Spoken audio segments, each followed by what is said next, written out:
For those of you who do not know, CEDEFOP is the European agency that supports vocational education and training, or VET, and skills policy and its implementation. We work for the whole of Europe and with the European Commission, the EU member states, social partners, other EU agencies and institutions, and the VET sector. My name is Jasper van Loo, and I work at CEDEFOP as coordinator in the Department for VET and Skills. I'm in the good company today of Koen Nanden, who is team leader for transparency and recognition of skills and qualifications in the skills agenda unit of the European Commission. He is at DG Employment, Social Affairs and Inclusion. I will give him the floor in a minute. CEDEFOP organizes virtual get-togethers throughout the European Year of Skills. They are short events where we put our evidence on VET, skills and qualifications on the table.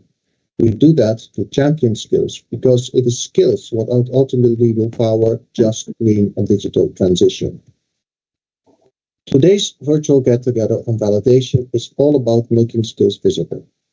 Validation is one of the key ingredients of coordinated measures that support learners in up and reskilling for the transition and to get ready for the labor market trends. The visibility of skills is also an important motivational driver for learners to engage in up and reskilling. As with any event, we have a couple of housekeeping rules. Some of you that have been in other virtual get-togethers know the drill. You will see the housekeeping rules appear on screen now. First, if you have not done so, please name yourself. First and last name and country or organization. Second, webcams will be automatically disabled and you will be muted throughout the meeting. But that doesn't mean you cannot interact with us and ask questions. You can use the chat function to do so, and you can interact via CEDEFOP social media channels. You can also use the chat to contact our support team should you have any technical problem or issue. At CEDEFOP, we take continuous improvement seriously. At the end of this event, we will ask you to take 2 minutes of your time to complete an evaluation form. We'll send you a link in the chat. Finally, this event is being recorded so that people that were interested to join today but could not make it can watch it via our YouTube channel afterwards. With that, I give the floor to Koen, who will welcome you on behalf of the European Commission and give you a quick overview of today's agenda. Koen, the floor is yours.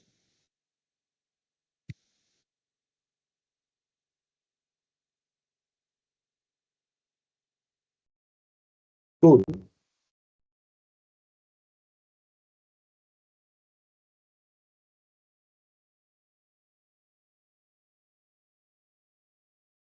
Are you in, Koen?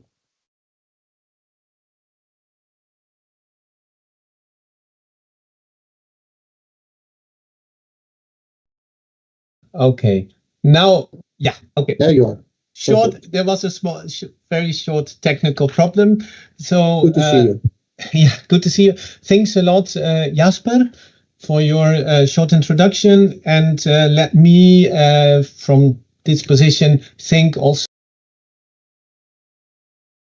on validation, on making skills visible as a virtual get-together event that CEDEFOP has been organizing also for other topics in the context of the European Year of Skills. So we are very happy with the large number of registrations. So we have 140 people currently in the room. So, and I guess a few more will arrive. This shows immediately the great interest that exists in the topic of validation of skills. Now, what are we going to do today? We will start with giving you a presentation on the European guidelines for validation. And the third edition of the guidelines was published earlier this year in May. And yeah, we thought it would be really a very good occasion to present the guidelines to you so that you don't have to read just from A to Z the guidelines in order to understand them. And my colleagues, Ernesto Villalba from CEDEFOP and Aline Jurgens from the Commission will present the guidelines to you. Then we will have a panel discussion. And in the panel discussion, we will discuss how the guidelines can work in practice, what can they do, how can they help you, but also we will have some other questions and that will be replied to panelists that will look at validation, of course, from their different perspectives, because validation in the end is always very personal, and you have very different roles that people have in validation. And then at the end, the last few minutes, there will be a wrap up of the session. So today's event, as you know, is about making skills visible. We do this through the guidelines that support this. And these guidelines actually provide advice to policymakers, also to individuals, also to career guidance counselors, for example. And when we look at validation, and you mentioned already, Jasper, the labor market, where of course validation is important, but also I would say for learning, validation is important because it can increase, for example, participation. And also it is a factor that enhances inclusiveness of education, and also people that have missed, let's say, their chances in formal education when they were young, still through validation, have an opportunity to pick up.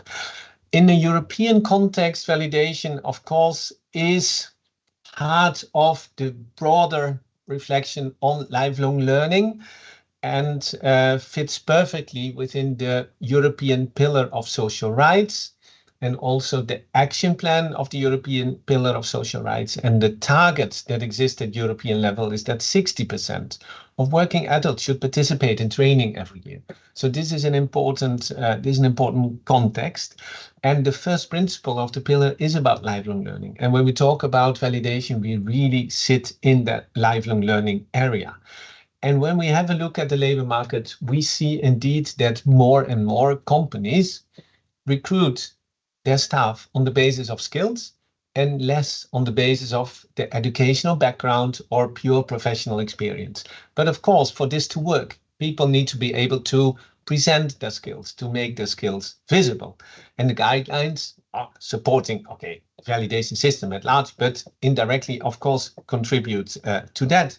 And contribute to a broad range of social objectives, employability, but also inclusiveness of the labor market, and making sure that nobody is left behind, and also that skills that people have are used on the labor market.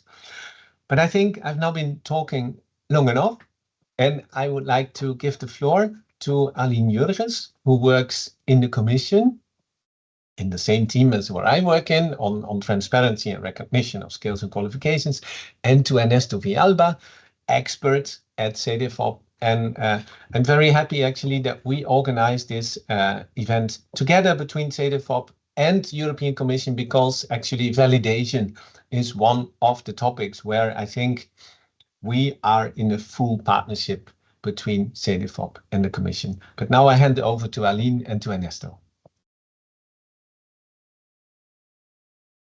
Thank you, Koen. And actually, you speak my mind. I just wanted to say the same thing. It is always a pleasure to work together with CEDEFOP on this hot topic of validation. And I think we have formed a very good working relationship over the years. So I'm really happy that I can present together with Ernesto our work on the latest edition of the guidelines. And I will take you through, first of all, the general policy context on validation very briefly, so that you know where we are situated somehow. And then Ernesto will take you more specifically through the guidelines themselves. Next slide, please. So first of all, validation is actually a question of values. We have always these two principles which we repeat always when we talk about validation, that all learning is valuable wherever and whenever it happens, be it at work, during leisure time, or volunteering activities. So, and I think it is also not only valuable for the individual and society, but also, as Koen just said, more and more for the economy. And the second principle is that, of course, skills development, formal education is relevant and is fundamental. What you learn in school is the basis, but it is not all. And that's why we always promote the idea that education and training is complemented by validation of non-formal learning. Next slide, please. So here we have a very complex looking slide, but I think I will manage to get you through this. So the theory of validation is always very simple. When it comes to implementation, it's a different story. And why? Because validation has a lot of different phases and different terminology, different names. As you can see here on the title, The Hero with 1,000 Faces. And as you see below, validation of non-formal informal learning, sometimes referred to as recognition of prior learning, skills audits, prior learning assessment, or credit exemptions when we're dealing, for example, with formal higher education, for example, where you could get a credit exemption through validation. But then on the right-hand side, you see also the skills-first approach, which Koen was already referring to, that more and more companies actually employ people based on their skills and not on their qualifications necessarily. And this is, of course, validation then plays a role because many of the companies develop internal training strategies, internal training systems, where they would then also validate the skills of their employees at one stage. But the idea behind all these concepts is actually very simple. We want to make the learning visible and we want to give it a value. The slide also shows you the definition of validation, which stems from the 2012 recommendation on validation. And the recommendation says validation is a process of confirmation by an authorized body that an individual has acquired learning outcomes measured against a relevant standard. And the recommendation also suggests 4 phases for validation to have a complete validation circle, if you want, and this is identification, documentation, assessment, and certification. However, these phases are not always taking place in a chronological manner. Sometimes you pick and choose some of them. For example, if we take the youth organizations or civil society, if you would like to find out what an individual has learned or what are his skills he acquired during a volunteering experience, for example, you would rather focus on identifying and documenting these skills. Whereas if you are more in a skills-first approach, for example, the HR department of a company wants to assess the skills of their employees or would like to recruit for example, legally residing migrants, then you would rather focus on assessing and possibly also certifying the skills. However, as I said before, these phases are not all chronological. Of course, you also need to identify the skills of your employees before you assess them. Next slide, please. Now, very briefly, the objectives of the Council recommendation. One general objective: member states should provide individuals with opportunities to validate their skills acquired outside formal education and training systems. And of course, there are also a number of operational objectives. Let me just highlight 2. So the first one is, for example, the recommendation says that qualifications which are linked to the national qualification frameworks can be acquired through formal programs and through validation, which is actually a very important objective because it puts the qualification which are obtained through validation at the same value, as a qualification which is obtained by through formal education. So there's a little bit of parity of esteem here. And then the last objective, which is mentioned here, brings us really to the guidelines, because the Council recommendation refers to the guidelines and invites the Commission, together with CEDEFOP and in cooperation with Member States, to update the guidelines on validation at regular intervals, and also the inventory on validation. I'm coming back to this in a minute. Next slide, please.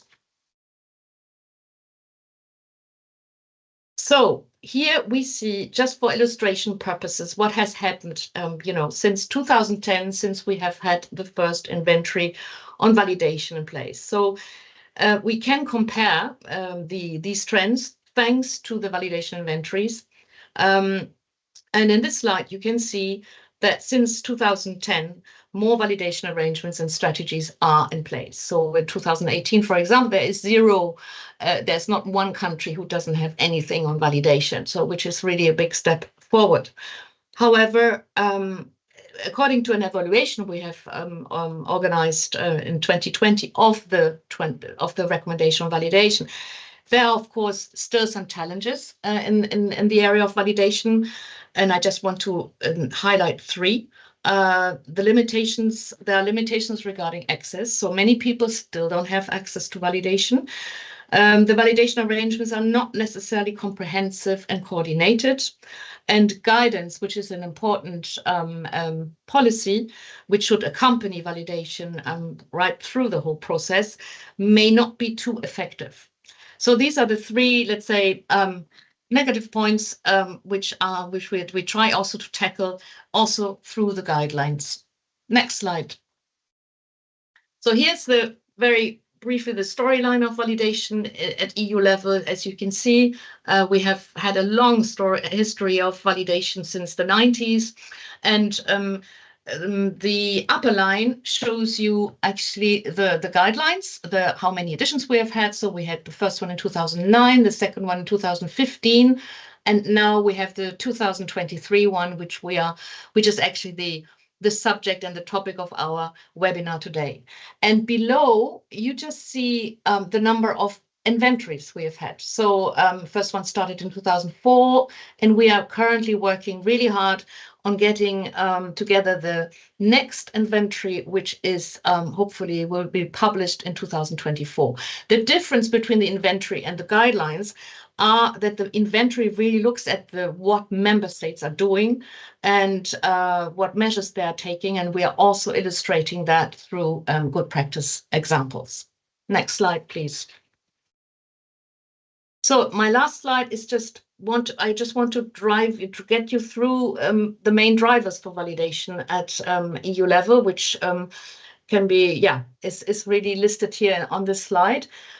Because validation remains a major factor in EU initiatives on skills and qualification, and it's very often referred to in many of these actions. Notably the European Skills Agenda, where we have many of its actions that refer to validation. For example, the Council recommendation on VET, Vocational Education and Training, where member states are asked to ensure that validation mechanisms are in place. Then we have the Council recommendation on individual learning accounts, which refers to validation in the context of enabling frameworks, which means that ILAs, so these individual learning accounts, which member states are asked to develop, should enable also access to validation and also to guidance opportunities. Then we have the Europass decision, which is our EU framework for the provision of better services for skills and qualifications. And there again, you have a clear reference to that Europass should also provide access to information on value. The first one is the introduction that a little bit showed what we have shown you already. And the next 4 chapters, let's say the first 2 are more of this strategic level where there's more interest on the policy making and a little bit more directed towards how validation fits with other policies. And the last 2 chapters, 4 and 5, are more about aspects, more technical aspects, more issues related with the procedures and how validation is actually taking place. So very briefly, the first chapter, and we wanted to make it the first because we think it's the most important, is that the individual has to remain at the center. I never get tired of saying this. The individual has to be at the center of the validation process, meaning that all the aspects that we are considering in validation, all these other aspects that we are talking about in the guidelines, have to have into account how they affect the individual. And that's kind of the first, if you want, element of the guidelines. The second one, the third chapter is focusing on the issue of a strategy, how validation relates to other policies, in what way different stakeholders have to work together, or what are the aspects of this working together, what are the financial situation, how do we make sustainable validation arrangements, the connection to the individual learning accounts, for example, in what way practitioners can be develop their skills and the practitioners can have competence development so they are professionalized. So these are kind of the aspects that are more strategic, if you want. Of course, they have implications for the practice, for the provision elements.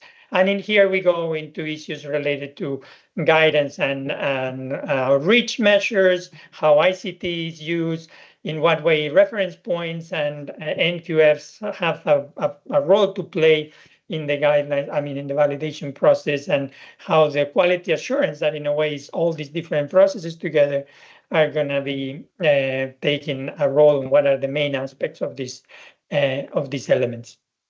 And finally, we go into the methodologies, in which we try to kind of make sure that we talk about finding a balance between the scalability and the reliability and validity of the measures of the assessments and measures that we take for identifying, documenting, assessing, and certifying the skills. So it's important to find that balance and to find methods that fit the purpose, that, as Lynn was saying, in a way, many different processes and many different objectives that you will have. If they are more formative or summative, you will have a differentiation in the methods and the approaches that you have. So that, I hope I have given you a very general idea of what the guidelines are about and what its contents are. If you have any questions that we cannot address now because maybe we don't have too much time, always welcome to send us an email or follow us in social media.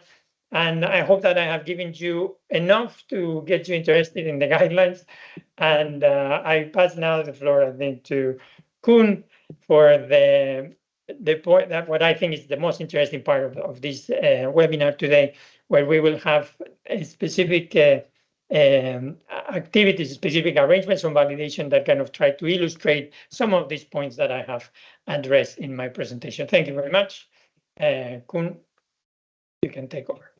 Yeah, thank you very much, Ernesto, and thank you very much, Aline, for this very concise but nevertheless comprehensive overview of the guidelines, of the third version of the guidelines. I'm afraid I can't open now the floor for oral questions, but in case you have specific questions, then please feel invited to use the chat to ask them. We will see to which extent we are able in the course of today's session to reply to those questions, and if not, we will do that in writing, of course. Okay. As Ernesto already said, and as I announced before the presentation, the main part of today's event is a panel discussion. And we have prepared for you a panel discussion that will give 4 different perspectives on validation, with panelists coming from, let's say, 4 different points of view regarding validation. And in the panel discussion, what we try to do, we try to identify challenges of validation experiences, but of course in different contexts. We also will talk about success factors for validation, and we will look also in this context, of course, at the role of the guidelines, the role that the guidelines can play in this context. Now we have 4 panelists, and I would like to present the 4 panelists to you. So first of all, we have Michelle Nugent, and Michelle Nugent is a tutor and also RPL mentor, so recognition of prior learning mentor. It's not a term for validation, so what you use depends a bit on context. With the Limerick and Clare Education and Training Boards based in the Ennis campus, and that's in Ireland. Michelle had been in the hairdressing industry already for more than 25 years before she got the opportunity to earn a level 6, an EQF level 6 advanced certificates in hairdressing through RPL. So I'm very happy that you are among the panelists today, Michelle. The second panelist is Michela Bastianelli. So Michaela is a sociologist in organizational and labor market studies, and she also holds a degree in management and development of human resources and structural funds. And she is currently researcher at ANPAL, and ANPAL is the Italian Agency for Active Labor Market Policies. And apart from that, she's also a member of the EQF advisory group, representing Italy there. Then our third panelist is Johan Nordberg. Johan is involved in an organization called Svensk Industrivalidering. Industrivalidering is a national system for the validation of skills and that are critical for a sustainable and competitive production of goods and industrial services. And some key principles of the scheme that it is a consortium of industry partners and of recognized national trade associations. So really, a very clear labor market take on validation, I would say. And then last, but of course not least, we have with us Maida Pieper. And Maida Pieper is a project technician at the Spanish volunteering platform. And she has been working at the Spanish volunteering platform since 2019. And over there, she's in charge of programs that promotes the validation and also the certification of transversal skills and competences through volunteering. And this in Spain, being at the Spanish volunteering platform. So welcome. I would now say to the audience, a big applause for our panelists. But this is a bit more complicated in an online setting. But welcome to the four panelists. What we are going to do, we will have a series of questions that we prepared for the panelists, and we will also have, and there will be a specific session where also you, dear colleagues in the audience, can ask questions and or make comments, of course, but you can also there address the panelists. But let us start now. And my first question is for Michel. Yeah.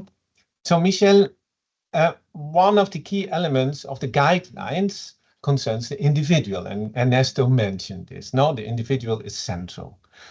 You have gone yourself through a validation process, and you are now involved as a tutor in RPL. And it would be interesting, I think, if you could share with us what has been your personal experience in validation, and how did you get to know about it? Sure. Thanks for having me. I'm delighted to actually be part of this. For me, as was mentioned earlier, I've been in the industry for 25 plus years. So to be offered to do a course and get my validation was huge. It was absolutely huge to us. I just happened to work in a salon that was a massive part of the consortium steering group for the apprenticeship in Ireland in the first place. So I was a mentor for apprentices in the salon that I worked in. So because of that, I was then offered to apply to do the RPL program. So myself and my boss, and there was 6 other hairdressers from around Ireland. So we applied and were lucky enough to be accepted onto it. And we went from there. It was absolutely amazing, I have to say. I would recommend it to anyone to, like, when we went into it, we were very much, speaking just for myself, I can't speak for my classmates, they'll kill me, but speaking for myself, you do have like a bit of an ego about it, and you think, oh my God, this is fantastic. I'm just going to have to like jot down a few things, cross a few T's, dot a few I's, and I'm going to get my validation. And that is not how it went for us. We then discovered that we had to do like hands-on exams, we had to do assessments, and for a lot of us, myself included, that was the hardest part, because I had no knowledge of computers, academic writing, any of that. So we had to go and then learn all of that as well. So it was amazing. I'm so glad I did it. As I say, I will shout it from the rooftops about RPL. I bore anyone to death that I meet that's even halfway interested in it, it is one of the best experiences. And when I say it has completely changed my life, it has genuinely completely changed my life. I now have a completely different career than I did when I started. And that is down to the RPL process. Yeah, thank you, Michelle. I think with your story, which is fascinating, you haven't bored us so far. So let's move to the next question. Question for Michaela. Michaela, a crucial aspect that is highlighted in the guidelines is the need of having a strategic vision on validation, and how validation works with other labor market policies. Can you tell us, and maybe if you don't speak, you need to close your microphone. Maybe you can tell us your vision on validation, and what is also in particular Italy's strategic vision on validation. Michaela. Thank you. Yes, thank you, Kuno. Do you hear me? Good morning, everybody. Yes, this goes very well. Yes, well, my perspective at national level is the Italian perspective. Well, in Italy, the national system for certification of competencies was developed within the Italian strategy for lifelong learning. So this is the contest launched in 2012 in parallel way with the validation of formal informal learning recommendation. But this reform in Italy gave a very important input to the implementation of validation of non-formal informal learning recommendation. By recognizing for the first time in Italy the right to lifelong learning as a strategic lever for a personal economic growth, for example, or for the employability of citizens and workers. The Italian strategy for validation changed the perspective from the centrality of the services in favor of the centrality of the person, for example, in a vision of a territorially integrated and integrated network of services, of different services, not only education and training, but also work services. This strategic vision for validation saw the network as the perfect organizational structure for enhanced validation and the different steps of validation: documentation, identification, assessment, and certification. Because the network leverage on the enhancement of the competencies possessed irrespective where and when the people acquired them, the interoperability of the information system, for example, and the implementation of an NQF as a governance tool, a coordination tool among the different services and the different policies. Within the Italian strategy, it was substantially made a choice of universality of the services and the transversality of the services in respect of the different policy areas. In particular way, the national guidelines for the interoperability of the public competent authority, that is the validation of formal informal learning guidelines, the Italian guidelines, aim at introducing in the different system of education, validation, training, new services of identification, documentation, assessment of competencies. This is a very important point, a strategical point. And last but not least, from this point of view, we can consider that the greater is the diffusion of the transparency services across all areas of public policies and investments, the greater is the opportunity to increase the outreach of people with different needs, skills, employment, social inclusion, and so on. Overall, the disadvantaged people and at risk of inclusion is the vision, but the practice is a work in progress, because we have a different situation in the territorial context, but the guidelines, not only European guidelines, the second version of the European guidelines, the national guidelines, stress this vision of the services, the transversality of the services in different policies, not only education and that, but also labor market policies for upskilling, reskilling, employability, and so on. Thank you. Thank you very much, Michaela. I think it was very comprehensive about Italy's strategy, but you moreover stressed that it's not just about the strategy, it's also really about implementing the strategy, which is more challenging than writing down a strategy. And let's move on now to Johan.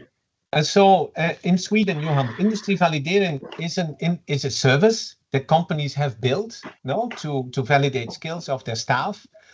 Can you tell us a bit how that exactly works, and how it was developed, and who was involved, and also what was the motivation? Of competence when promoting volunteering among their students. And university also contributes specialists to the program as evaluators. Related to the benefits of validation for the volunteers, and on the one hand, they can improve their employability profile. The competencies that are validated in the Vol Plus are transversal, therefore they can put in play in different contexts. These competencies such as teamwork, interpersonal communication, leadership, among others, are highly valued competencies in the companies. In fact, we evaluate the impact of the Vol Plus certificate on the volunteers, and they perceive that they have improved their employability profile. On the other hand, by going through the Vol Plus process, people are more aware of their skills and can bring them into play in different contexts of their life. In addition, they can obtain partial recognition in other contexts, such as university or vocational school, by presenting the Vol Plus certificate. Thank you. Thanks a lot. Thanks a lot, Maida, for explaining that. I think also a very interesting case, and you stressed employability in that context, and also the focus that you have on transversal competences. So you can use those, of course, in different sectors. Thanks. Let's move to our second round of questions to the panelists, and the second round is a bit more about success factors for validation. And I would now like to turn again to Johan. Johan, you had a little issue with breaking up, I think, in the first session, but I hope that connection has stabilized. At least that came like this to me, or maybe it was my connection, I don't know. But second question, Johan, what are the factors that make validation a reality from your perspective in the industry? And how do you think this can be expanded to more companies or to other industries? Because you work in the textiles industry, can it be expanded to other sectors? Yes, sure. It's a bad time having connection problems. So let's hope it stays okay now. Yeah, it is very good now. So let's hope. Yeah, let's keep our fingers crossed. Right. So a key part of successing in our area is the support and the backing from social partners, providing legitimacy and trust for the system. Because in Sweden, they are big stakeholders on the labor market within the industry. And there's also an issue of financing, of course. We've created a system where we're not totally depending on public funding. So we have that's a part, and also the insight that, as you said in the beginning, that is also part of the recommendation, that there are different conditions in different sectors, and you have to recognize that. So what works in the industry sector doesn't necessarily work in other sectors, and it's also different condition within the manufacturing industry as well. So that's a key insight, I think, to recognize that.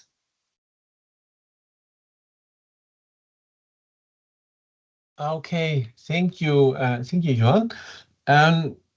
Very, very clear as well, also in terms of funding, that in your case, this is a mixed perspective from public and private, which I think is also logical if you talk about an industry sector. Let's move now to Michelle again. So Michelle, from your perspective, what are elements that individuals need most themselves to go through validation? From my perspective, and in my opinion, you just need to want to learn more. You need to want to have your validation yourself. You know, like if you sit down and write out everything that you've ever done in your life, and then you realize, oh my God, I could, like, I've done so much. This is actually worth so much.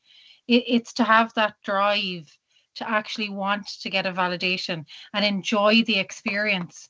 You have to want to enjoy it, learn more as you go, because you will learn so much more than you knew by going through it. And I feel no matter what industry you're in, you will learn more as you go.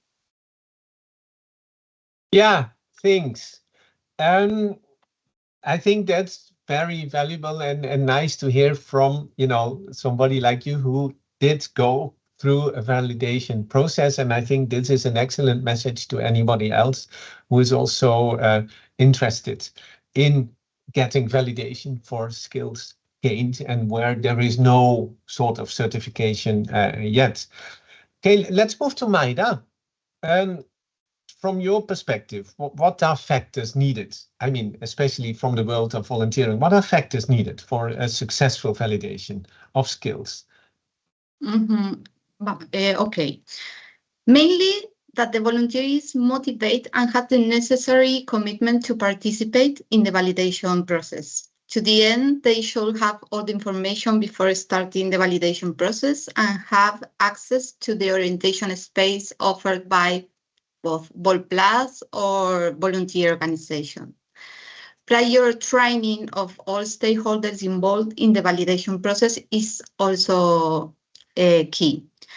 Firstly, the volunteer must complete a previous training in order to know conceptual framework on which the VolPlus program is developed. Also, to know the phases of the VolPlus process, the tool that will be used, how volunteer will be evaluated, with which system, and the benefits of the certificates. Secondly, those responsible people for volunteering in the organization also receive training to be able to offer the VolPlus program and guide their volunteers. Thirdly, the evaluators, external to the volunteer organizations, who have very diverse profiles, can come from companies, university, or be independent professionals. They also must be trained, they must learn and apply the VolPlus methodology. In other words, successful validation depends on the volunteer, who is responsible for the process, who identify and provide the evidence of learning, and who knows the reason for participating in the VolPlus program, but it also requires trained evaluators and a good validation system. It must be clear, of high quality, and incorporate process of continuous improvement. Finally, it is also necessary to have a management system to centralize all the product resulting from the validation process, which is user-friendly and facilitate the process with the volunteers who are the users. I think That's all. Many. Yeah, thank you, Maida. But I think that was quite a lot and very insightful, because you also stressed that it's not just a matter of, let's say, policies or strategies. We saw in the beginning, and this is also the perspective of the validation guidelines, that the individual is central. But of course, motivation has to come out of the individual. And I think with Michelle, we have seen that, the motivation from the perspective of the individual. Today's event, and that brings me to this, today's event is, of course, about making skills visible. And also it is about, and it is mainly about, presenting the guidelines and what the European guidelines are doing in this context. What do they offer? And we have produced them in the hope that they are perceived as being very useful as well. And my question to each of you actually would be, okay, what is your take actually on the guidelines? Have you used them? In case you consider them, were they useful? Or, was it just a big package of paper that was not so relevant? Please, your take on the guidelines. And I would like to start again with Maida, because I think it connects nicely to what you just said about the individual, but also about the evaluator, about the training that needs to be provided to validation professionals, and also to have a good validation system. What is your take on how the guidelines can add value here? Mm-hmm. Thank you.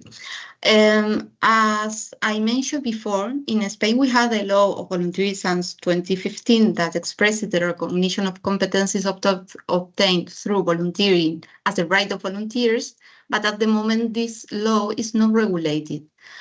How have we progressed in the development of validation system for learning obtained through volunteering? Basically, by following European guidelines and looking for similar validation tools in Europe in order to identify good practices and apply them in our system. In BOLPLUS program, we have incorporated the 4 phases of validation. We have developed an assessment system based on learning outcome standards. We work every day to coordinate with other sectors of society. For Spanish volunteer platform, it's very important to incorporate the European approach because it can facilitate the transferability of the learning and therefore the partial recognition of BOLPLUS certificate in other contexts. One of the points of the new edition of the guidelines, European guidelines, that we would like to emphasize is the focus on the individual perspective, circumstances, specific requirements to be taken into account in all elements of the validation, with the emphasis on the individual as the center, because this is how we consider the volunteer in the BOLPLUS program. We organize the whole process taking into account their needs, availability, expectation, volunteer activities. On the other hand, we have found in this new edition more details that will help to us to increase the quality of our validation system. It has been a pleasure to find more mention of the volunteer sector as a learning context, because what volunteers learn by doing their solidarity work is very valuable and should be recognized. The mention of validation in the third sector to be recognized by governance and to connect with the NQF levels is very necessary, and that is what we are training to do in the BOLPLUS program. Also, we have welcomed the connection with other lifelong learning policy and talk about the cost and funding needs to promote validation. Without funding, it's possible to implement such a system. In short, in this new edition, we have found more details and tools to be able to continue working on improvement our validation system and through volunteering and developing advocacy action in Spain. Yeah, thank you very much, Maida, for your comprehensive answer to this. You mentioned also the European approach, and so the guidelines, of course, also support transferability of learning outcomes from one country to another.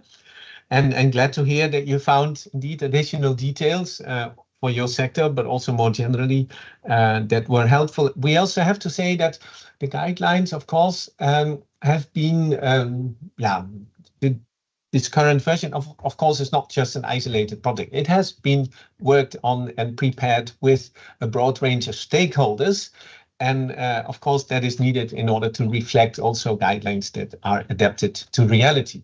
Before I give the floor now to Michaela on her take on the guidelines, I just would like to invite the audience that if you have any questions, because the next round we will have questions, a Q&A with the audience, please feel free to put already your questions in the chat as from now. Now, Michaela, your take on the guidelines, and also have you used them in the context of your strategy? I'm afraid you are muted, Michaela, so you have to unmute yourself. Right, I'm here. Yes, Koen, I also took part in the subgroup for the development of these new guidelines together with other countries. So it is very important work because there are new points to stress, new points emerged from the different recommendation, new suggestion from European Commission, for example, micro-credentials, learning accounts, and so on. But from my point of view and from my experience, what is important to stress is the use in a parallel way of the guidelines and the frameworks, the competencies frameworks, and the development of new frameworks supporting the new guidelines. For example, frameworks for each of the key competencies as a useful reference tool for all systems and policy sectors, not only education and vet, but also active labor market policies. And in particular way, I participated in the TransValue project, for example. The transversal skills are important, but in the other side are difficult to validate. And the challenges of these new guidelines is providing the basis to create a sort of ecosystems of transparency and portability of competencies in a context of integrated network of education, training, and work services. Another point is also the new action fields in this second round of the European guidelines should be the guidance and the outreach of citizens and workers, also in a view of empowered citizens asking for and assessing to validation services. This is a very important point from our perspectives, Italian perspectives, and the operational and application point of view. Okay, thank you very much, Michaela. Yeah, so very, very interesting. You also stressed labor markets, active labor market policies, transversal skills. Okay, very important in the context of validation, but not always easy to measure. We have seen that in other projects. Perhaps we can also post the link to the TransVal EU project that worked on that particular topic. Let's move now to Michelle. So in your case, I mean, what is your perspective on the guidelines? What is your take? For me as a learner, like the most important and the thing that I zoned in on reading the guidelines and having gone through it is the fact that it's tailored. It's tailored to each individual learner, not just as a group, but as an individual. And I think that that's really, really important, because it is so empowering as a learner to have something tailored to your needs, be it like whatever needs those are specifically to you. And again, like the flexibility, like RPL is hugely flexible with particularly more mature learners, whether it be that you have a family or you're working, or, you know, again, you have extra needs that need to be addressed. It's the guidelines are really, really strong in making sure that those needs are met, which I think is really, really important, because then it just enhances your reskilling. It'll encourage more upskilling within any industry. Again, that's just my opinion.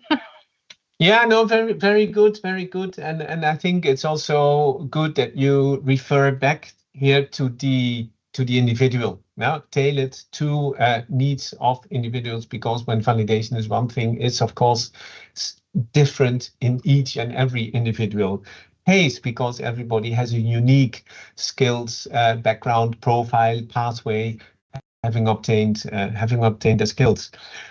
Then last on this topic of the guidelines and how you see them, what is your take on them? How have you used them or not used them?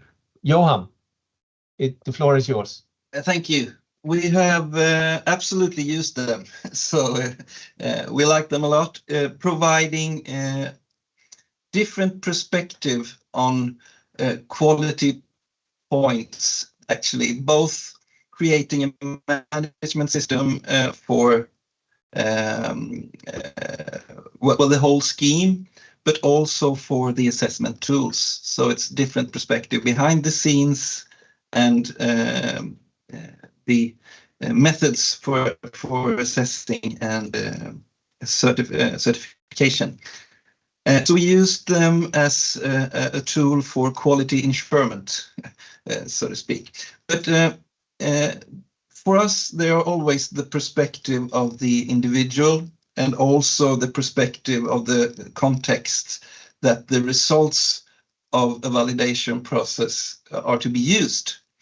And this doesn't have to be an opposition between like the company's view on why they need to make skills visible, and the individual or the person's side of it.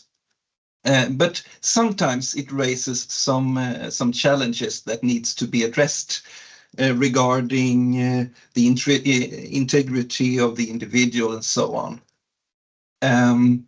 But of course we use we use it a lot. And if the intentions formulated in the guidelines can be realized, it also needs some more pieces to the puzzle, and that is the surroundings, like the vocational and the labor market support systems, their ability to handle or to make use of the results from a validation process in flexible learning opportunities, and also the skills in companies to handle the results, to manage strategic and long-term work on the process of skills development. So yes, that's our take, basically. Okay, thank you very much. So it's interesting to note, I think, that all four you used the guidelines, and that's very good to know that altogether we have not been working, for nothing, but it's really a tool that can support you from different perspectives in your work on validation, whether from policy perspective or from volunteering or from a labor market perspective, but even from an individual perspective.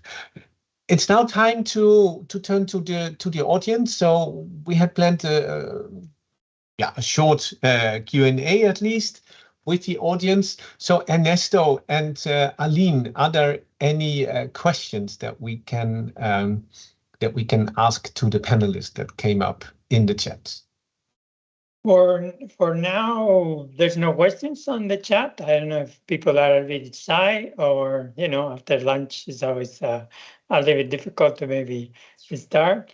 I thought that was very interesting. Maybe while people, let's say, get inspired or get interested in having a question, I have some remarks, let's say, to make to the speakers, maybe, because from my point of view, there are several things that have come up very clearly, but one is this motivation of the individual, let's say, and how to motivate. But I would like to kind of hear from all of you, in fact, because from different perspectives, in a way, you might have a different view.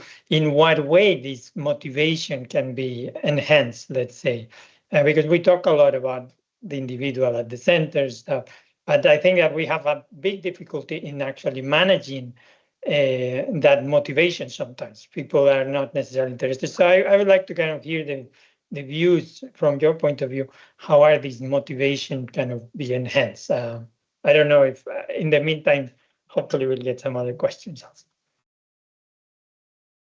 So who wants to take this one?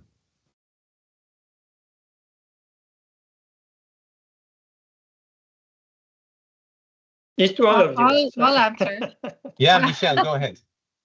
Again, from a learner's perspective, and I completely understand where you're coming from. It is extremely hard to motivate people sometimes because everyone's motivation is completely different. But for us, when we were doing it, we kind of kept each other going as a group. We were extremely lucky and fortunate that we were in a class that we all just clicked, and we had a WhatsApp group, and we used to email each other. And it just, that for us, like, you could be having a really bad day doing an assignment, you'd put it into the WhatsApp group going, oh my God, like, I can't figure this out. Or is this enough word count? Is this whatever? And you can be guaranteed that at least 5 other people would be like, I feel exactly the same way. So you would be pushing and pulling each other through it as well. And for me, that was hugely motivating, knowing that there was somebody else in my class that felt the exact same way, because it is really hard to motivate people. Yeah, thank you, Michelle. And I think now we have a question in the chat coming from Anna Karlsson from Sweden. And she is asking, what do the panelists think are the most important aspects for increasing the uptake of validation? Of course, in your respective contexts. And Michelle, I think you have spoken a lot about individual motivation, but for example, Maida or Michaela, in your context also, yes. Johan, a very short answer, please, because okay, we're also getting to the end of the... In our context, validation, volunteering context, I think to increasing the accepting of validation in voluntary sector is still promoting and disseminate the validation as a learning context and coordinate with the companies, university, public administration. We need to put value to all this learning from the volunteers and their activities. Okay, and Johan, any take on that? How to, most important aspects for increasing the uptake of validation? Mm-hmm. There are different answers, I think, because coming from we need a system where there's trust built in, that we have to promote the insight that we are doing this in a positive way to promote development. And because, it could be scary to get your skills assessed, and that are sort of the information part, the context. Why are we doing this before engaging in a assessment or validation process, and to be clear what the purpose is with the activities, and the purpose should be development, a positive setting. So I think information is a key part. Okay, thanks. Yes, I agree with John on this point. Validation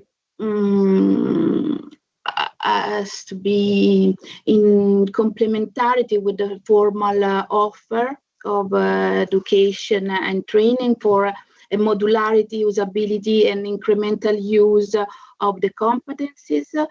And the guidelines, the new guidelines, could increase the awareness of citizens from on this point. Yeah. Okay. Now, thanks a lot. And there is certainly, I think, a need to promote the guidelines. This, of course, is done by CEDEFOP and by the Commission, but I think it's our common endeavor to do that.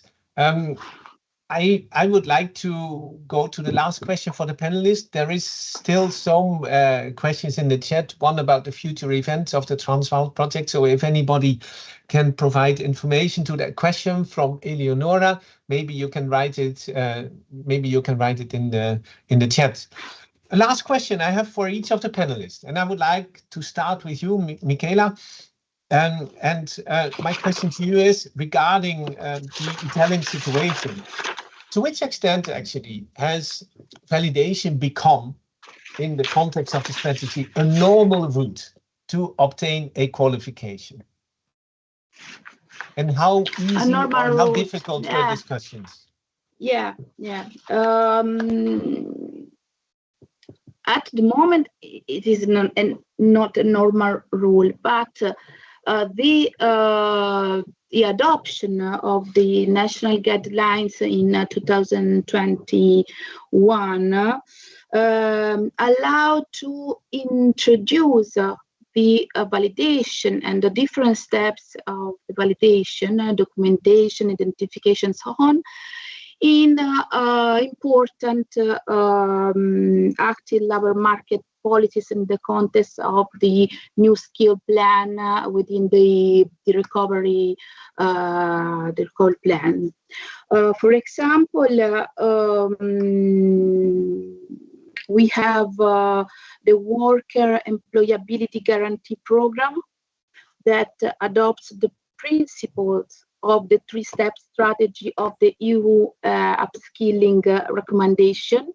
So we have a pathway with an initial assessment for the analysis of skills, needs, and gaps, the recognition of credits, personalization of the learning pathways on the basis of the results of this initial assessment, and then a certification of the learning outcomes acquired. But we can have also only the first part, the recognition, the assessment, and then certification. But the new program, Employability Guarantee Program, provides this opportunity to have the competence acquired recognized. Another important initiative in the same context, the new skills plan, Italian new skill plan, we have the dual system investment program, for example. According to the innovation introduced with the dual system, we have an integration and a recognition with equal value to both on-the-job training and education training needs. Periods, within the personalization of a plan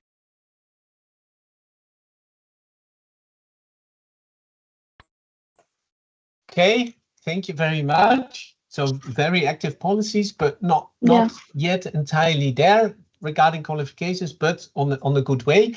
We go now to Johan. Which standards, like learning outcomes and also reference points, are you using for validation of skills of employees? It's pretty simple because it's learning outcomes. So it all starts with the qualification, of course, how they are formulated, and they're formulated by learning outcomes.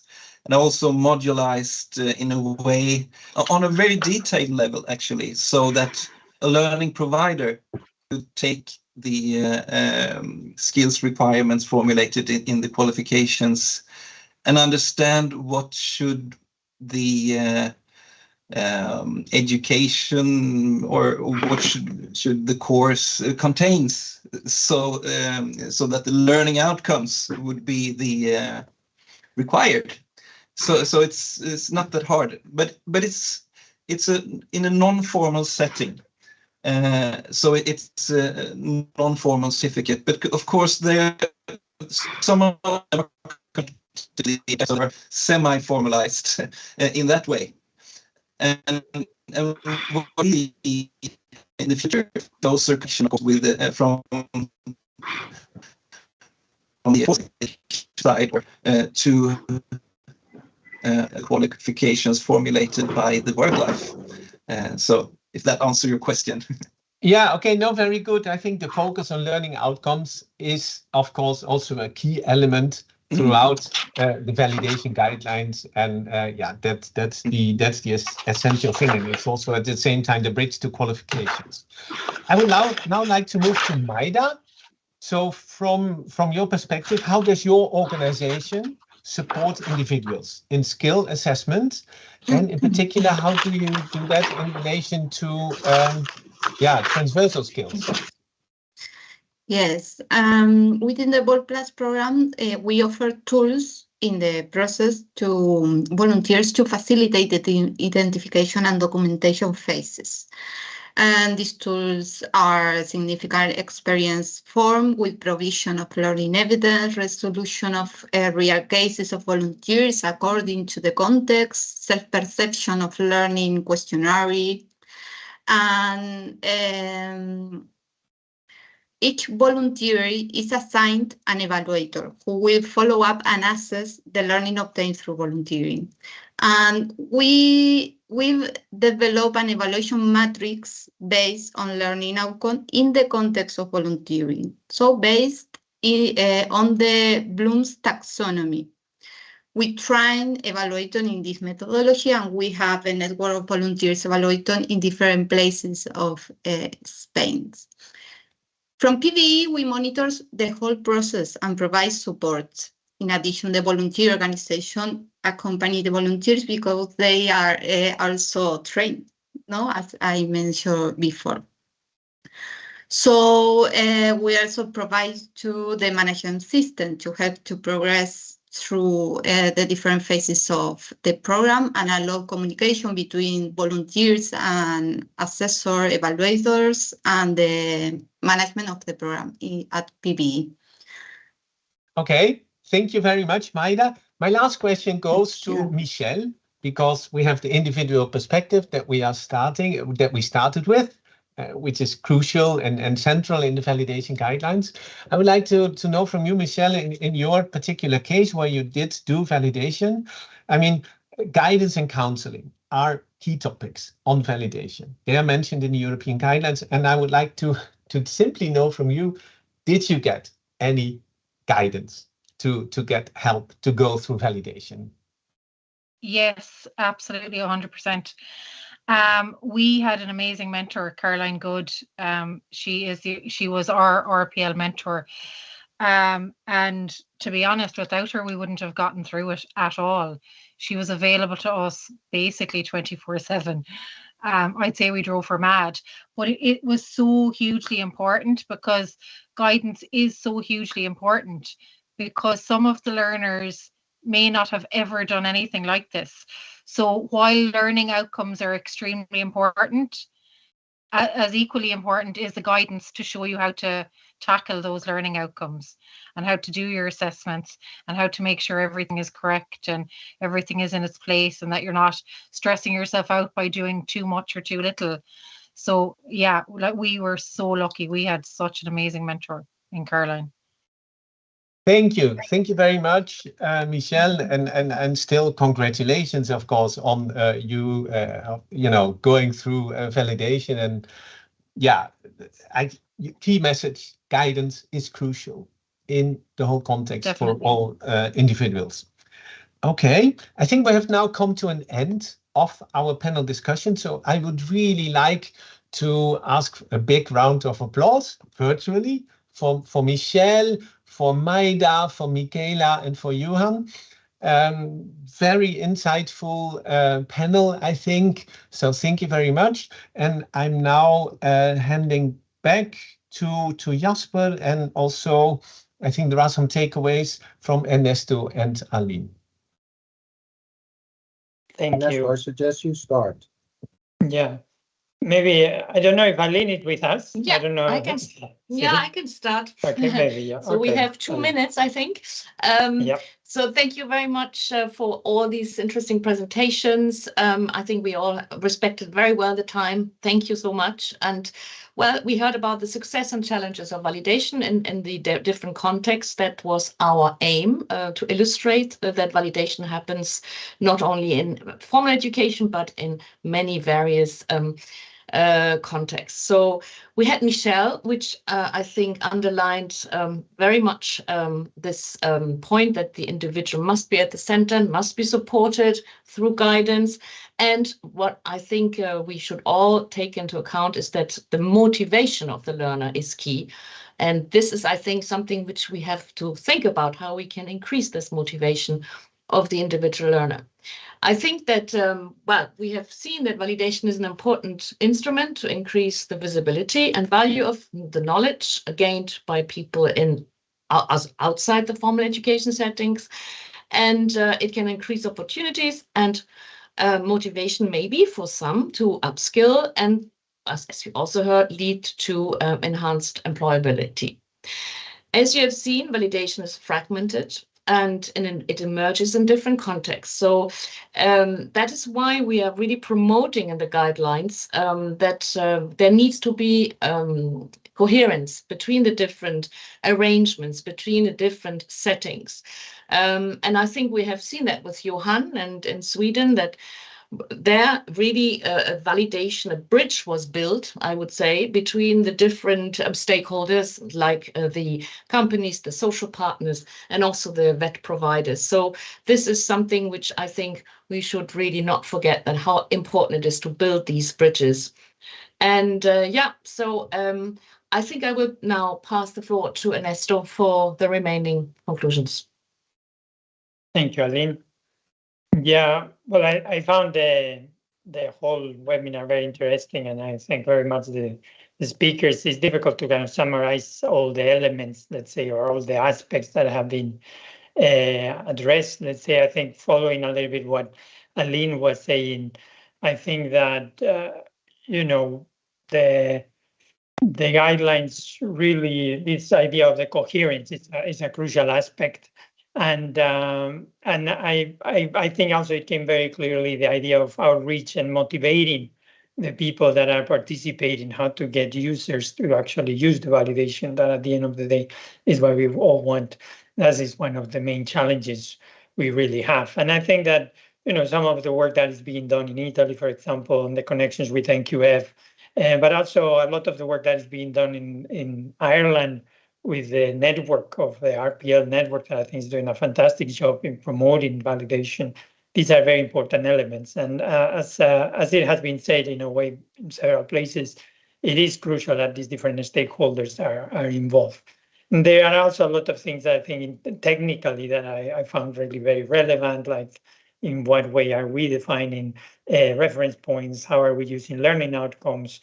In what way these can be really useful or not for the individual, and how do they connect across contexts? So there are quite a lot of issues there that we need to explore. And of course, what I keep with me very close to my heart is that the guidelines were useful and they have been used, and it's really what we wanted them to do, and I hope that they can be useful and they can be kept in check in a way. What we need is also your opinions, your views, your criticism to kind of keep them improving. And as I said, we thought that didn't need much change, but they did. And that was in a big part because of all the different inputs that we had from all of you.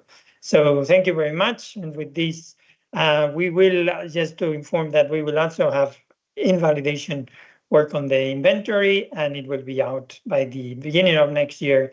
So all these questions that you are seeing today, or these aspects, hopefully we will be able to kind of show in the inventory how the different countries are responding to these challenges. So with this, I give the floor to Jasper, and I thank you very much for your participation and attention. I'm sorry if I think some people have some problems with the chat, so maybe they couldn't participate actively as much as they want, but you can always send us an email. Thank you. Thanks, Ernesto, and also thanks, Aline and Koen. I think it was a fascinating session, lots of learning opportunities. I see we're a bit over time, so I will stick to just saying what's up next at CEDEFOP. As you know, we organize these virtual get-togethers in the Year of Skills, and actually every virtual get-together we touch upon a particular issue or tool or methodology that is really like an ingredient of the skills revolution. For sure, it's like this today, but also next time, in 2 weeks exactly today from now, so on the 17th of October, we're talking about skills anticipation and matching initiatives and practices. Think, for instance, about forecasts, skill forecasts, and other skills intelligence systems that really help turn information on labor market and skill needs into skilling action.